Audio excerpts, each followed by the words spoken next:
मैं उठ के खलो गया, मैं ऑडियंस वाल वेखा तो ऑडियंस क्लैप करी जा रही है। वो मैं पिछे मुड़िया तो अब्बू इंटर हो चुके सन। हाय हाय हाय बेला साहब ठीक है जी। अच्छा अब्बू क्योंकि यूके सन, टूर ते गए सन, तो वो अचानक उस दिन कितने अलहमरा आए, तो प्रोड्यूसर ने कहा भाई साहब एक एंट्री कर दे। वो मैं पिछे मेरे से पानी पै गया, पैर मेरे 100 मन दे हो गए ठीक है जी। मैं मेज नूं टाकी मारन दी बजाय अपने मूँह ते मार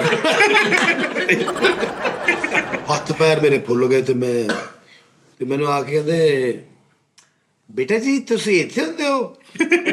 मैं हुण मेरा हाँ जी अब्बू जी मेरा ना ਹੁਣ ਧਿਆਨ ਥੱਲੇ। ਮੈਂ ਕਿ ਬੇਟਾ ਤੁਸੀਂ ਇੱਥੇ ਹੁੰਦੇ ਹੋ?